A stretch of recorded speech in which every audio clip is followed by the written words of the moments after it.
Hello students, welcome again. Mainly मैं 2018 के questions को 6 पार्ट में बनाऊंगा।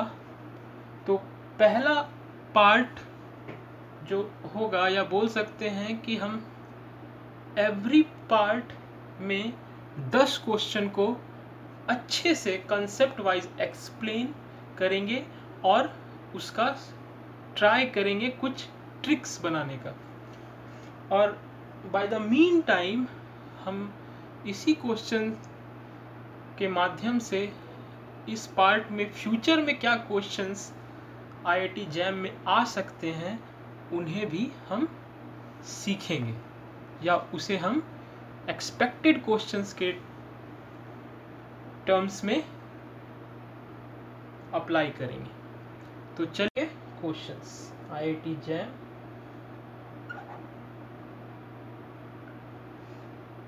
2018 केमिस्ट्री क्वेश्चंस।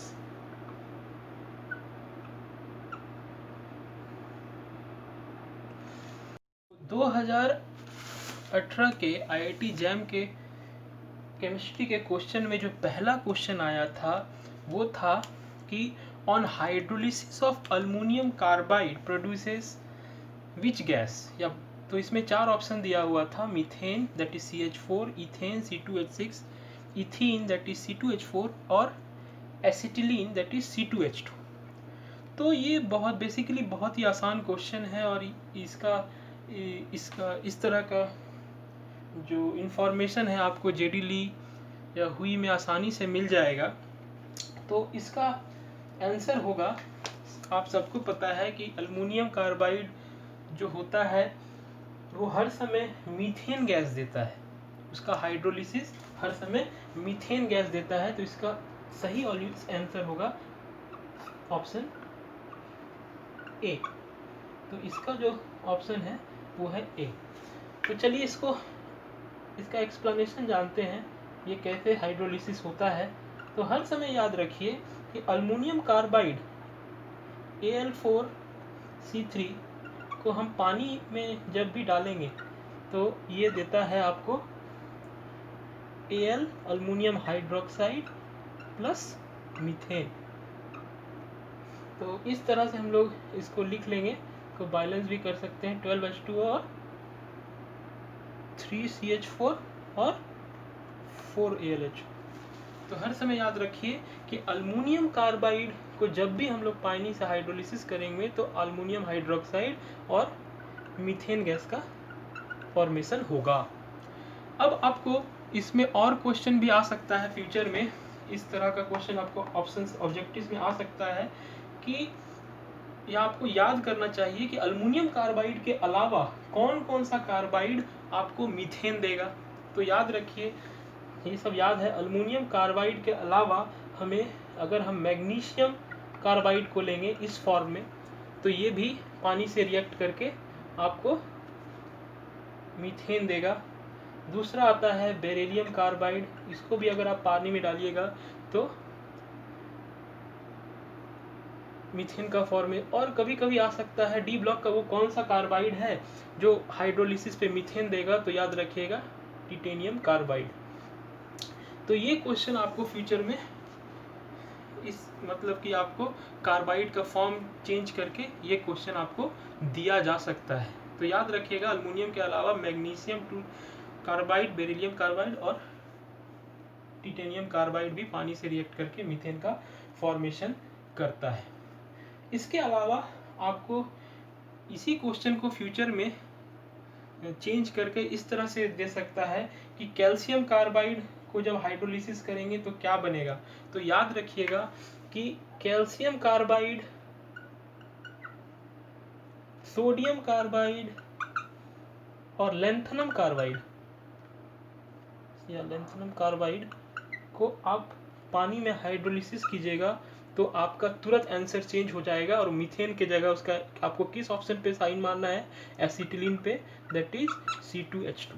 और आपको इसको याद करने के लिए मैं ट्रिक बता देता हूँ कि जो हम लोग गर्मी के दिन में कच्चे आम को पकाने के लिए जो कंपाउंड हम लोग डालते हैं दैट इज़ कैल्शियम कार्बाइड डालते हैं, और कैल्शियम कार्बाइड को जब उसमें रख देते हैं हम लोग कच्चे आम के साथ तो एसिटिलीन गैस का फॉर्मेशन होता है और जो पकाने में आसान करता है। तो आपको फ्यूचर में किसी और फॉर्म में भी क्वेश्चन आ सकता है कि वो कौन सा कार्बाइड है जिसको हम लोग आम पकाने में या फ्रूट्स को पकाने में यूज़ करते हैं, तो कैल्शियम कार्बाइड। या ऐसा भी पूछ सकता है घुमा के कि बताओ कैल्शियम कार्बाइड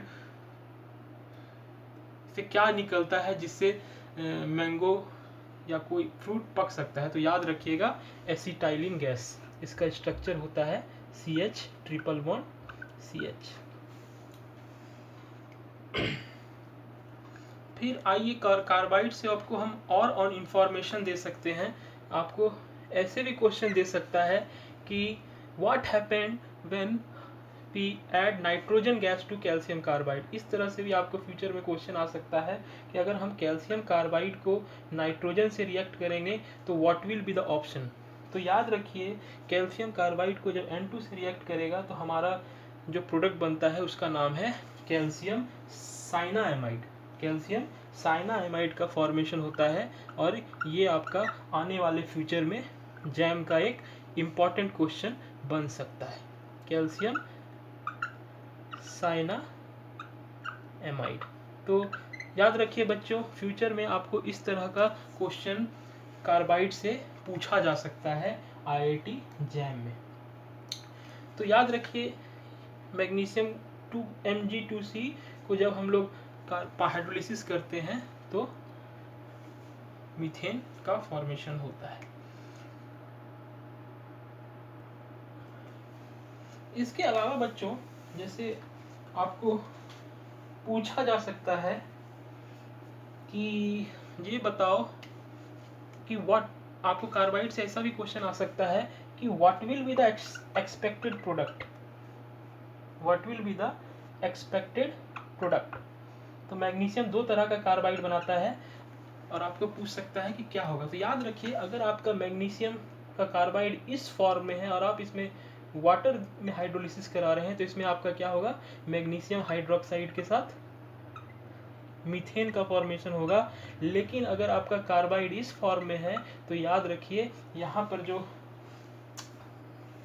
कार्बाइड फॉर्म होता है, या बोल सकते हैं कार्बाइड नहीं गैस फॉर्म होगा, वो होगा CH3 C triple bond CH plus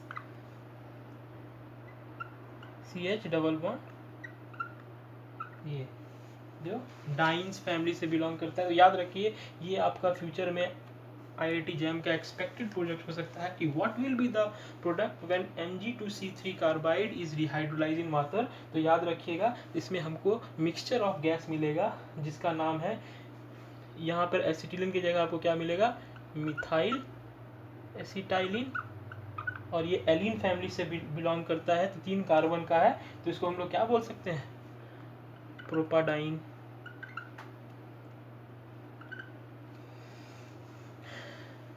या प्रोपडाइन कर दीजिए। तो याद रखिए फ्यूचर में आपको ये क्वेश्चन आ सकता है कि मैग्नीशियम कार्बाइड Mg2C3 को अगर वाटर से रिएक्ट करेंगे तो व्हाट इज द आंसर। तो ये एकदम दिमाग में सेट कर लीजिए कि ये दोनों गैस का फॉर्मेशन होगा। तो चलिए आगे चलते हैं।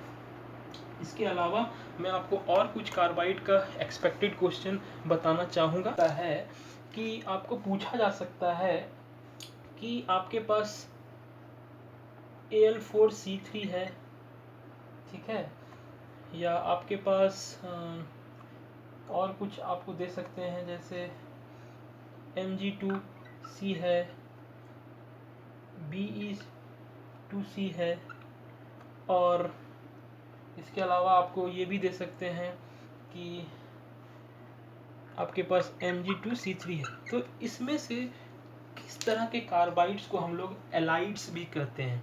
एलाइड्स मतलब ऐसा कार्बाइड जिसके हाइड्रोलिसिस पे ट्रिपल बॉन्ड बेस्ड कार्बन निकले, मतलब एसिटिलीन टाइप ऑफ मॉलिक्यूल निकले, ठीक है।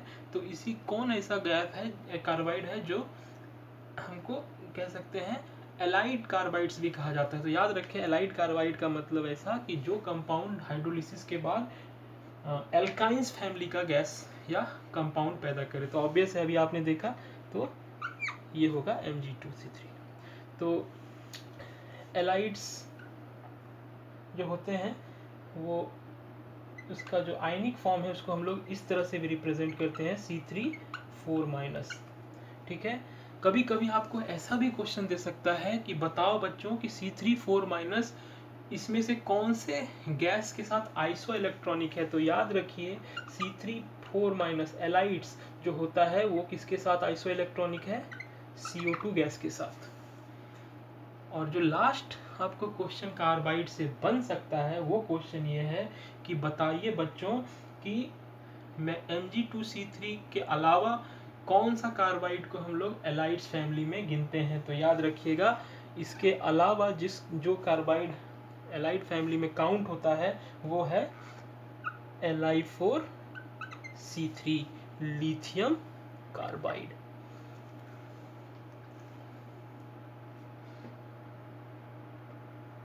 क्वेश्चन नंबर 2 जो केमिस्ट्री सेक्शन में आया था IIT जैम 2018 में, वो था कि carbonic anhydrase is an example of. तो ऑप्शन दिया था उसने hydrolysis enzyme, redox enzyme, O2 transform और हेमीप्रोटीन। तो मैं बताना चाहूँगा कि कार्बोनिक एनहाइड्राइज को हम लोग कभी कभी क्या बोलते हैं, तो इसको हम लोग कॉमनली कार्बोनेट हाइड्रोलेस भी जानते हैं। तो याद रखने का, ये सब याद रखने का चीज़ है कि कार्बोनिक एनहाइड्रेस को हम लोग क्या कहते हैं, तो इसे कहते हैं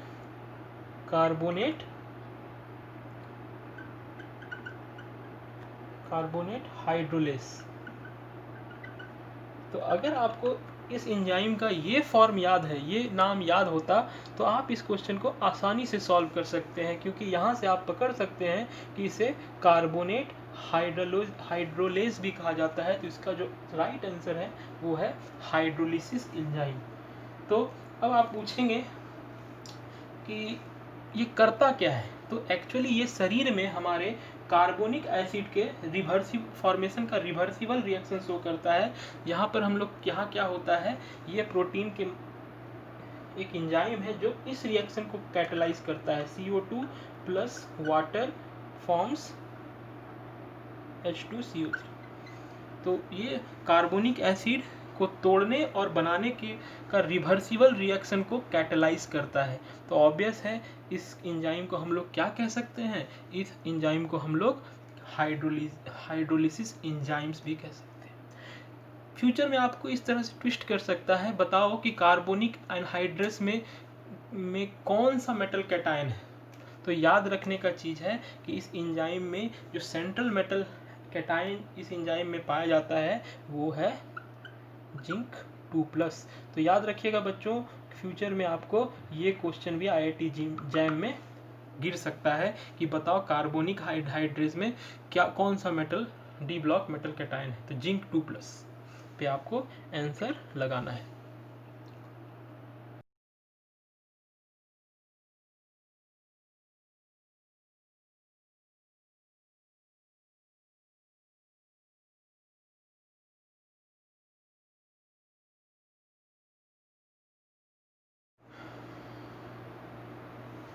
जो क्वेश्चन नंबर 3 IIT जैम के क्वेश्चन पेपर में 2018 में आया था, वो क्वेश्चन ये था, the correct order of melting point of group 15 trifluoride is.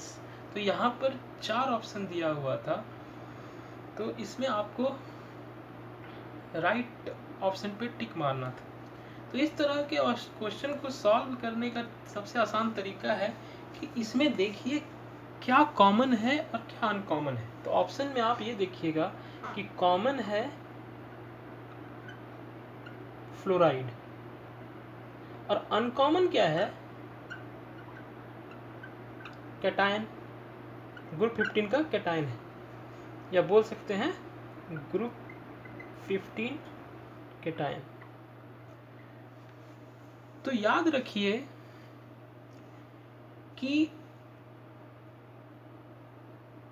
जैसे जैसे एनायन का साइज बढ़ता है, मेल्टिंग पॉइंट घटता है। फिर से मैं बोलूंगा, एनायन साइज अगर आपका बढ़ेगा तो मेल्टिंग पॉइंट क्या होगा, डिक्रीज होगा। और अगर कैटायन का साइज बढ़ेगा तो मेल्टिंग पॉइंट क्या होगा, बढ़ेगा। ठीक है, तो हमारा अनकॉमन क्या है, हमारा अनकॉमन है कैटायन। अब देखिए यहाँ पर फॉस्फोरस है, आर्सेनिक है, एंटीमनी है, बिस्मथ है। और आपको पता है सब एक ही फैमिली में बिलोंग करता है। आपको पता होगा कि फॉस्फोरस, आर्सेनिक, एंटीमनी और बिस्मथ एक ही ग्रुप में, ग्रुप 50 में बिलोंग करता है। और आपको ये भी पता है कि डाउन द ग्रुप हम लोग जाते हैं तो हमारा कैटायनिक साइज क्या होता है, बढ़ता है, हाँ कि ना। तो अगर मेरा कैटायनिक साइज बढ़ रहा है तो हमारा मेल्टिंग पॉइंट क्या होगा, बढ़ेगा। तो हमारा अब यहाँ पर हम लोग एक्चुअली सब में फ्लोराइड कॉमन है, तो यहाँ पर डिसाइडिंग फैक्टर हमारा क्या है, साइज ऑफ कैटायन। तो हर समय याद रखिए कैटायन का साइज बढ़ेगा तो मेल्टिंग पॉइंट हमारा क्या होगा, बढ़ेगा। तो ये बताइए कि bismuth fluoride, antimony, arsenic down the group size बढ़ रहा है, तो इसका फ्लोराइड का मेल्टिंग पॉइंट किसका सबसे ज़्यादा होगा, बिस्मथ का ज़्यादा होगा। सबसे कम किसका होगा, तो इसका होगा। तो देख लीजिए कौन सा ऑप्शन में बिस्मथ फ्लोराइड का मेल्टिंग पॉइंट सबसे ज़्यादा दिया हुआ है, तो सी और ए। तो इसका मतलब ये श्योर हो गया, ये और ये तो ऑप्शन में नहीं है। अब झगड़ा इन दोनों में स्टार्ट होगा। तो देखिए बिस्मथ, फिर एंटीमनी, फिर आर्सेनिक, फिर फ्लोराइड। यहाँ पर क्या हो गया, आर्सेनिक उल्टा हो गया, तो इसका ऑप्शन क्या होगा, राइट। तो इसका सॉल्यूशन का राइट आंसर क्या है, फर्स्ट ऑप्शन, मतलब ऑप्शन नंबर ए। तो जिस जिस बच्चों ने ऑप्शन नंबर ए पे टिक मारा है उसने 1 नंबर आसानी से प्राप्त कर लिया। क्वेश्चन नंबर 4 जो इस साल जैम के पेपर में गिरा था वो क्वेश्चन कुछ इस तरह है, sodium fluoride, potassium fluoride, magnesium oxide and calcium oxide are crystalline solid, they have NaCl structure, their lattice energy varies in the order. तो यहाँ पर 4 ऑप्शन दिया हुआ है और क्वेश्चन पूछता है कि आपके पास 4 क्रिस्टलाइन कंपाउंड है, ठीक है, और सब चारों का NaCl स्ट्रक्चर है, तो इसमें लैटिस एनर्जी का ऑर्डर बताइए।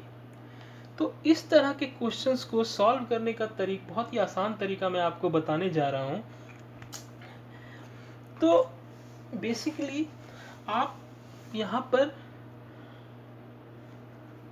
दो कंसेप्ट, दो चीज को ध्यान रखेंगे। पहला है कि इस लैटिस एनर्जी के क्वेश्चन को सॉल्व करने का जो पहला चीज आपको ध्यान में रखना है वो है कैटायनिक चार्ज। पहला चीज आपको जो याद रखना है दैट इज कैटायनिक चार्ज, ठीक है। और दूसरा जो चीज याद रखना है, साइज डिफरेंस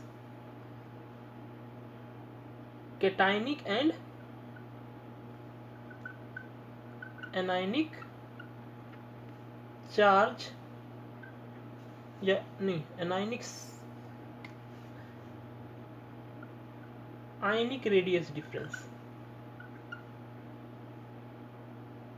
तो इसको मैं एक एक करके समझाऊंगा, याद रखिएगा ये दो चीज पे आपको ये पूरा क्वेश्चन सॉल्व किया जा सकता है।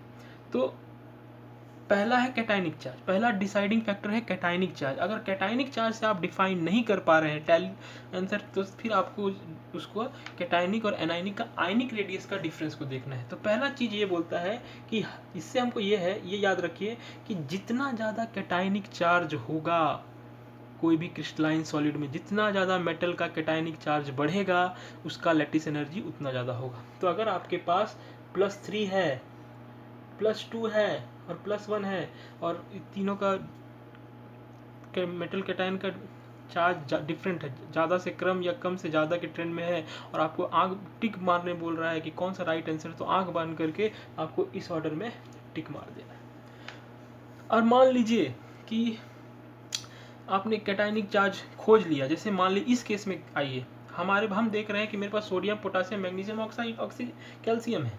तो आप बताइए सोडियम और पोटासियम तो अल्कली मेटल में है, मैग्नीशियम के अल्कलाइन अर्थ मेटल में है, तो ऑब्वियस है यहाँ पर सोडियम का और पोटासियम का क्या चार्ज है, +1, और मैग्नीशियम और कैल्शियम का क्या चार्ज है +2। तो ऑब्वियस है हमको ये पता चल गया कि मैग्नीशियम और कैल्शियम का जो क्रिस्टलाइन सॉलिड है उसका सोडियम पोटासियम क्रिस्टलाइन से ज़्यादा मेल्टिंग पॉइंट होगा।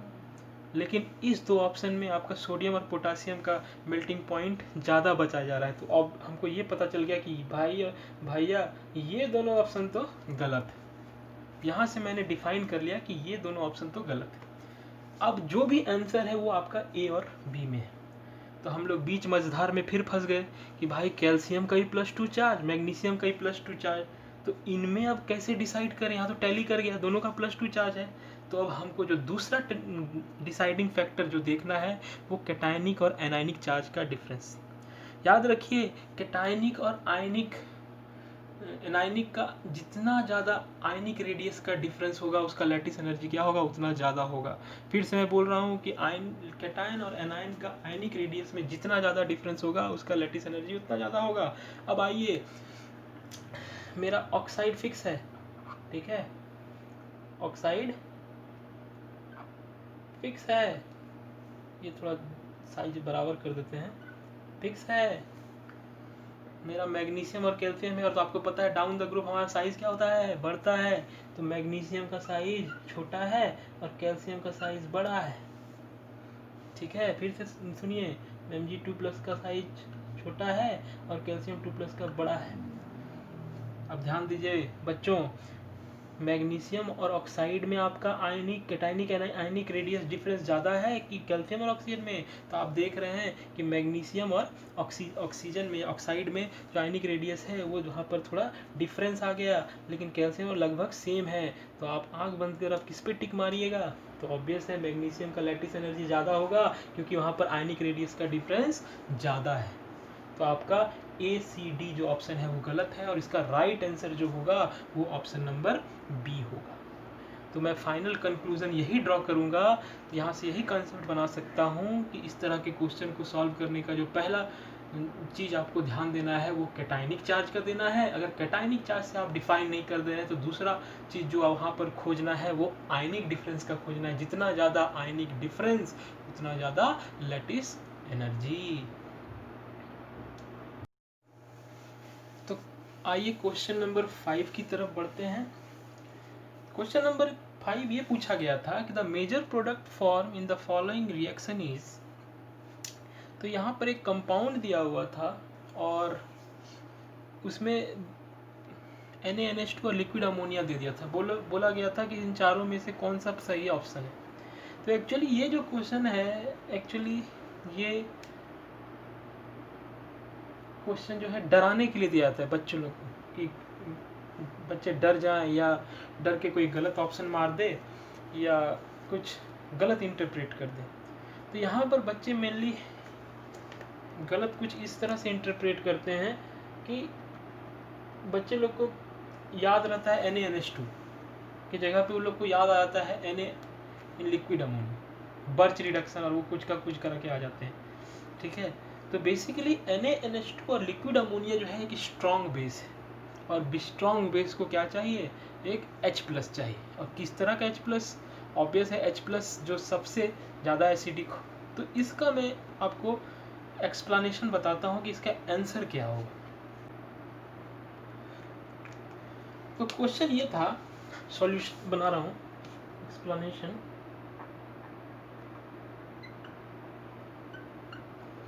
तो क्वेश्चन ये था कि यहाँ पर Cl है और यहाँ पर ऐसे कुछ था। मैं Cn को कुछ इस तरह से बना देता हूँ कि आसानी होगा। और इसमें हमको क्या दिया था, NaNH2 और लिक्विड अमोनिया, लिक्विड अमोनिया। तो याद रखिए NaNH2 जो है एक स्ट्रॉन्ग बेस है, ठीक है। अब गौर कीजिए, तो बेस को क्या चाहिए, H+। और अब इसको प्रिडिक्ट करेंगे कि यहाँ पर जो सबसे एसिडिक हाइड्रोजन होगा वो कौन सा होगा, हाँ कि ना। तो याद रखिए, अगर हम लोग यहाँ पर दो पोजीशन है, एक ये वाला पोजीशन है और एक ये वाला पोजीशन, हाँ क्या? तो क्या होगा, ये जो NaNH2 है इस प्रोटॉन को बाहर निकाल लेगा, हाँ कि ना? प्रोटॉन अब बोलेगा कि यहाँ वाला सर प्रोटॉन क्यों नहीं निकाला, तो यहाँ पर जो स्टीयरिक हिंड्रेंस है ये बहुत ज़्यादा है, क्योंकि Cl का जो लोन पेयर है, अब क्वेश्चन अराइज होता है कि यहाँ पर भी प्रोटॉन है, यहाँ पर भी प्रोटॉन, यहाँ पर बेंजाइलिक पोजीशन पे अगर आप प्रोटॉन निकाले, यहाँ नेगेटिव बेंजाइलिक पोजीशन पे आएगा, और यहाँ पर नेगेटिव चार्ज Cn के बगल, तो कौन सा निकालेगा? तो यहाँ भी नेगेटिव चार्ज बन सकता है, यहाँ भी, ये भी प्रोटॉन एसिडिक है ये भी, लेकिन अगर यहाँ नेगेटिव चार्ज डालेंगे तो जो क्लोरीन पे जो 3 लोन पेयर है वो इलेक्ट्रॉनिक रिपल्सन करेगा और इंटरमीडिएट को अनस्टेबल बना देगा, तो जो NaNH2 है इस पोजीशन के प्रोटॉन को बाहर निकालेगा। तो हमारा जो पहला इंटरमीडिएट बनेगा वो एक कार्बो एनाइन बनेगा, आपको कार्बो एनाइन सोचना है, और यहाँ पर नेगेटिव चार्ज आएगा यहाँ से।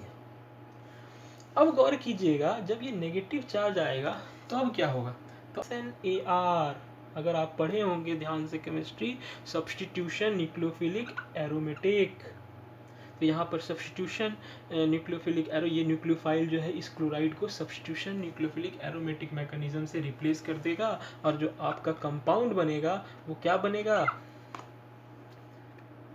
वो बनेगा 5 मेंबर्ड रिंग। ये जो था, ये वाला जो एंड है इससे जुड़ गया, तो ऑब्वियस है जब इससे, तो इसके बगल वाले कार्बन पे क्या आएगा, Cn आ गया, ठीक है? तो आपका क्या हुआ, ये Na+ था, क्योंकि NaNH2 तो आपका H+ लेके निकल गया, तो Na+ यहाँ पर आ गया। अब ये Na+ और Cl बन के क्या बन गया, NaCl। और हर समय ऑर्गेनिक केमिस्ट्री में याद रखिए, मेजर प्रोडक्ट पे ध्यान दिया जाता है, माइनर प्रोडक्ट पे ध्यान नहीं दिया जाता। तो चलिए क्वेश्चन नंबर 6 की तरफ बढ़ते हैं। तो क्वेश्चन नंबर 6 क्या पूछा गया था, तो ये क्वेश्चन कहता है the compound that contain the most acidic hydrogen is, यहाँ पर 4 ऑप्शन दिया हुआ है, क्या क्या है, एक एल्कीन है, एक एल्काइन है, एक इसको एलीन्स का एक मॉलिक्यूल है प्रोपिलीन, और एक इथेन मॉलिक्यूल। पूछा गया कि इसमें बताओ कि कौन सा जो कंपाउंड है वो सबसे ज़्यादा एसिडिक है। तो इस तरह के क्वेश्चंस को सॉल्व करने के लिए मैं आपको ट्रिक बताऊंगा। वो ट्रिक है कि आपको हर समय याद रखना है कि इस तरह का क्वेश्चन आपको कभी भी घिरे फ्यूचर में, तो हर समय हाइब्रिडाइजेशन पे ध्यान दीजिएगा, और आपको एक चीज़ याद रखना है हर समय, पहला चीज़ क्या खोजना है, ध्यान देना है, हाइब्रिडाइजेशन। और जब आपने सब कार्बन का हाइब्रिडाइजेशन पता कर लिया, तो आपको फिर ध्यान देना है कि हायर एस कैरेक्टर,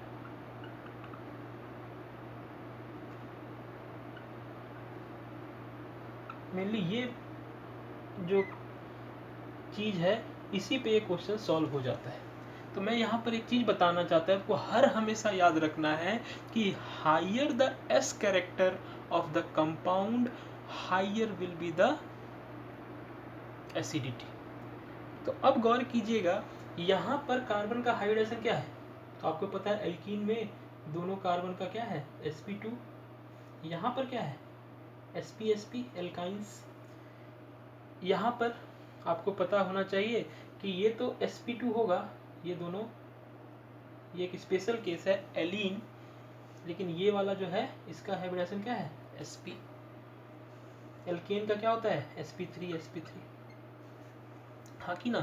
तो आपको सब कार्बन का हाइब्रिडेशन मिल जाएगा। क्या क्या हमको हाइब्रिडेशन मिला, sp मिला, sp2 मिला और sp3 मिला, ठीक है? अब ये बताइए किस हाइब्रिडेशन में सबसे ज़्यादा s कैरेक्टर है, तो हर समय याद रखिएगा sp का हाइब्रिडेशन s कैरेक्टर सबसे ज़्यादा होता है, फिर sp2 का होता है, फिर sp3 का होता है। sp का होता है 50%, हाँ कि ना?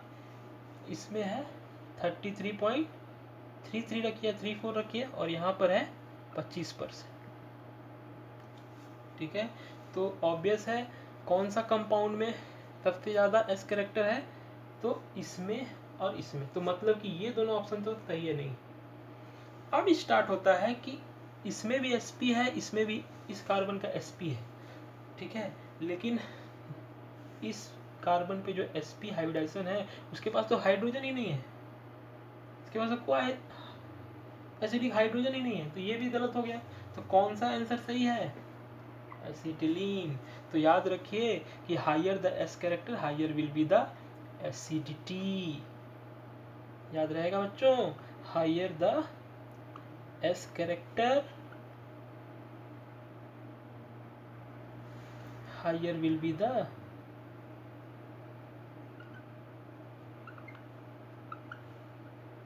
एसिडिटी।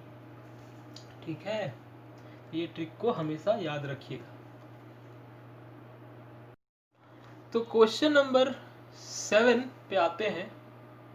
क्वेश्चन नंबर 7 ये पूछा गया था, the C2 इपीमर of D glucose is. तो यहाँ पर 4 ऑप्शन था, D mannose, D fructose, D galactose and D glucose. तो बेसिकली यहाँ पर वही बच्चा क्वेश्चन सॉल्व कर सकता है जिसे इपीमर का मतलब पता हो। तो इपमर्स क्या होता है? इपमर्स वो आइसोमर्स होता है जिसका किसी एक कार्बन पे कॉन्फ़िगरेशन डिफरेंट होता है।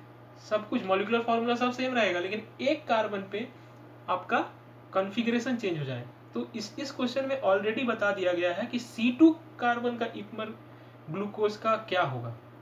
ठीक है, तो आपको याद रहना चाहिए कि C2 कार्बन का डी ग्लूकोज का जो इपमर होता है वो डी मैनोज होता है। क्या होता है? D mannose.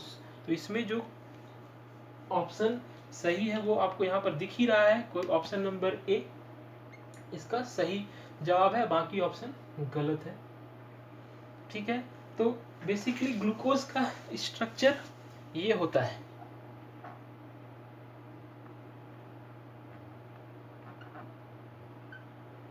यहाँ पर एक एल्डिहाइडिक ग्रुप होता है, OHH OHH OH OH HH।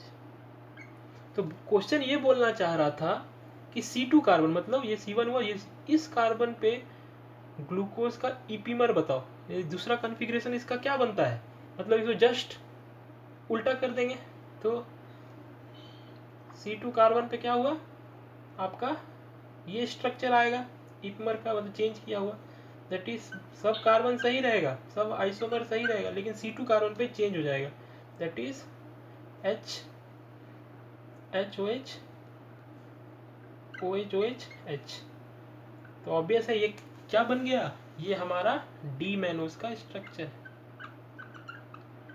Future में इसी का एक और क्वेश्चन भी आपको मिल सकता है जैम के क्वेश्चन में। ये पूछेगा कि इसी क्वेश्चन को ट्विस्ट कर देगा, बोलेगा C4 का इपमर बताओ, क्योंकि आपको पता है C4 भी एक एसिमेट्रिकल कायरल कार्बन है, तो C4 का बताओ। तो सिंपल, ये देखिए क्या स्ट्रक्चर बनेगा, CHO। अब गौर कीजिए इसका C4 कार्बन कौन होगा, 1 2 3 4 ये कार्बन का, तो OHH HOH यहाँ पर आपका ट्विस्ट हो जाएगा, OHH अब यहाँ आ जाएगा। तो हो सकता है फ्यूचर में जो क्वेश्चन जैम में गिरे वो बोले कि C4 का इपमर बताओ, तो ग्लूकोज का C4 का इपमर क्या हुआ, ये हुआ। और इसका नाम क्या होता है, इसको हम लोग बोलते हैं डी गैलेक्टोज।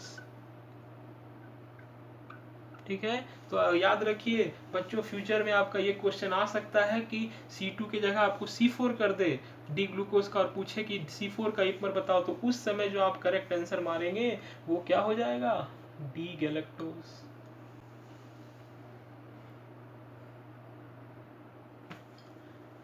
अब आते हैं क्वेश्चन नंबर 9 की तरफ। क्वेश्चन नंबर 8 को मैंने इंटरटेन नहीं किया क्योंकि वो इंटीग्रेशन का प्रॉब्लम है और मैं उसको इंटरटेन नहीं किया क्योंकि वो ऑलमोस्ट अभी मेरा एरिया नहीं है, मेरा एरिया केमिस्ट्री है। तो मैं आपको उसी का एक्सप्लेनेशन या ट्रिक हाथ लगाऊंगा, लेकिन अपकमिंग वीडियोस में मैं उसको सॉल्व करके आपको बता दूंगा उसको भी। तो आइए क्वेश्चन नंबर 9 की तरफ बढ़ते हैं। क्वेश्चन नंबर ये 9 जो 2018 केमिस्ट्री के पेपर में आया था, वो क्वेश्चन कुछ इस तरह से था कि the number of crystal system and the number of Bravais lattice are respectively. तो पूछा गया था कि बताओ कितने तरह का क्रिस्टल सिस्टम होता एग्जिस्ट करता है और उसमें कितना ब्रेवाइज लैटिस बना जा सकता है। तो इसका ट्रिक मैंने ऑलरेडी अपने ही चैनल पे बता रखा है, तो आप वहाँ पर लिंक डिस्क्रिप्शन में मैंने डाल दिया है, तो आप उसको जाके आसानी से उस ट्रिक को याद कर सकते हैं और इस क्वेश्चन को आप आसानी से सॉल्व कर सकते हैं। तो उसके लिए मैंने इस क्वेश्चन को ट्रिक के फॉर्म में याद करना बताया है। तो इसका बहुत ही आसान ट्रिक है, मैं थोड़ा रिवाइज कर दूंगा। वहाँ पर मैंने 3 ट्रिक बताया है। तो इसका ट्रिक है, आप इस तरह से याद रख सकते हैं, CTOH RMT या C Tom there, C Tom there। CTOH RMT मेरे को बहुत आसान लगता है। C से बनता है क्यूबिक, T से टेट्रागोनल, O से ऑक्ट्राहेड्रल,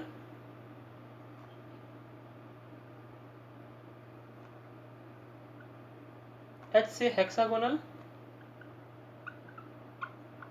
R से रोम्बोहाइड्रल, M से मोनोक्लिनिक और T से ट्राइक्लिनिक। C टॉम देयर को भी मैंने उसी तरह से बनाया। C से आपका हो गया क्यूबिक, T से टेट्रागोनल, O से ऑक्टाहेड्रल नहीं, O से आपका ऑर्थोरोम्बिक होता है।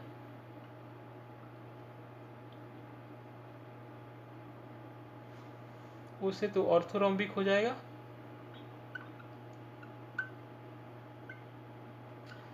M से monoclinic,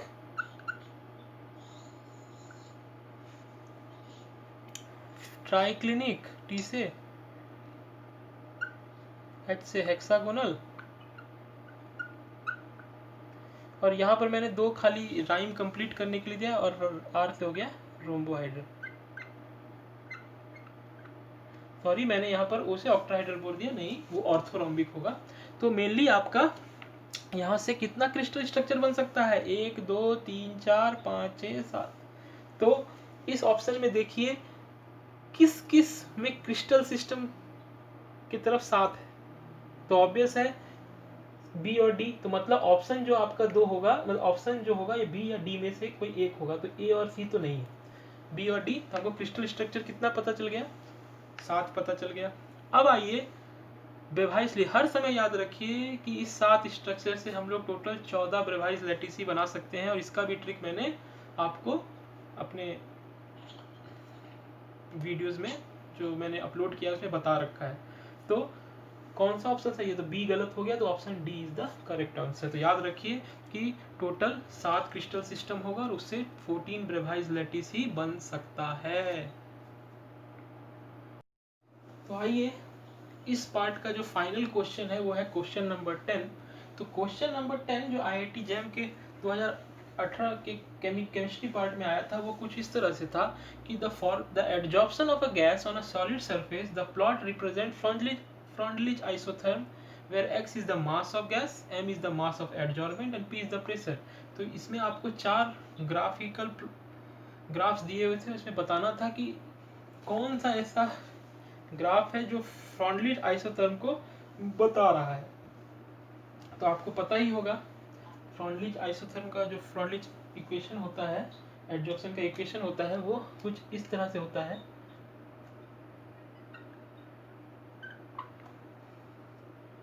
x by m is equals to kp1/n। तो अगर मैं दोनों तरफ log लगा दूं तो इक्वेशन बनेगा x by m is equals to log k plus 1/n log p।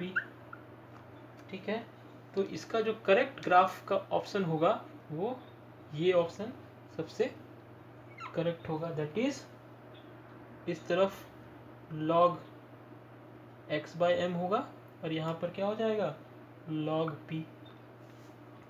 तो आपका इन चारों में से कौन सा ऑप्शन सही है? तो ऑब्वियस है option D is the correct solution. Future में आपको इससे एक और क्वेश्चन दे दिया जा सकता है, एक्सपेक्टेड है, आई एम नॉट श्योर, लेकिन हाँ इस तरह का भी क्वेश्चन ट्रिक के फॉर्म में घुमा के दिया ही जाएगा, कभी ना कभी तो दिया ही जाएगा। बोले इसमें क्या करेंगे कि आपको दे दिया जाएगा और यहाँ पर एक्सिस में वैल्यू दे दिया जाएगा, ठीक है, और पूछेगा कि बताओ प्रेशर का क्या रिलेशन होगा, मतलब कि इसमें प्रेशर का क्या वैल्यू होगा, P3/2, P इस तरफ से ऑप्शन दिया रहेगा, यहाँ पर प्रेशर के साथ क्या चेंज होगा, P3/2 दे देगा, P1/2 दे देगा। तो जैसे मान लो कि आपका मैं ग्राफ देता हूँ, मैं आपको वहाँ पर इसका स्लोप बता देता हूँ, इसको 2 दे देता हूँ, इसको 3 दे देता हूँ और बोलूँगा कि बताओ इसका प्रेशर का पावर क्या होगा यहाँ पर, हाँ कि ना।